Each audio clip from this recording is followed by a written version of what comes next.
Yung mga kabusing laban na mamayang gabi sa ating bantamweight prospect Kenneth Lober kontra former 2 Division World Champion Luis Concepcion ng Panama.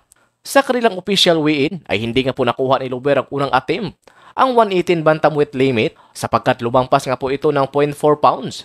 Kaya binigyan ito ng isang oras para makuha ang timbang at sa pangalawang sala nga po nito sa timbangan ay tumimbang ito ng 117.8 pounds. Samantala naman itong si Luis Concepcion ay agad nga po nito nakuha ang 117 pounds. Ito rin ang masisilbing main event sa laban at unang laban rin ni Lober sa Kamida Promosyon.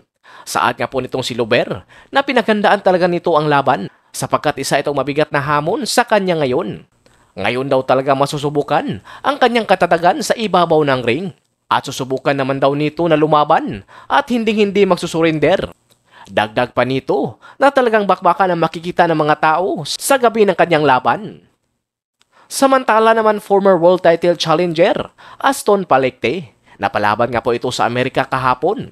Nakalaban nga po nito ang isang undefeated American na si Abel Mejia, na mayroon nga po itong ring record na 8 wins and 5 knockout. Naglaban nga po itong si Palecte at Mejia sa Super Featherweight Division. Nasa huling laban nga po nitong si Palecte ay sa Bantamweight Division lamang ito lumalaban. Talagang umakyat ito ng 3 division para sa labang ito. 6-rounder lamang po ang kanilang laban. At sayang, napakaganda pa naman ang pinakita ni Palecte sa round 1. Nagkasabay nga pong bumagsak itong dalawa matapos parehong tumama ang kanilang suntok sa panga kung saan bumagsak talaga itong kalaban ni Palecte at nabilangan. Samantala naman si Palecte ay nakatukod naman ang kanyang glove sa luna pero talagang napuruhan itong kanyang kalaban. At dahil nga po sa mabilis na pangyayari ay napangiti na lang itong si Palecte. Pero naging kumpiyansa nga po itong si Palecte sa round 2. Magaling naman si Kabayan, malakas ang kamao, pero nakulang talaga ito sa depensa. At pansin rin natin, nag-angas si Kabayan. Kaya sa paghahamon nito sa batang prospect, ay natamaan ito ng isang solidong kanan sa round 2. At dito nga po napasanday na lang ito sa lobid. At nawala ang kanyang depensa, dahilan para ihinto ng third man of the ring ang laban. Sa tingin nyo mga kabusing, early stoppage nga ba ang ginawa nitong third man of the ring?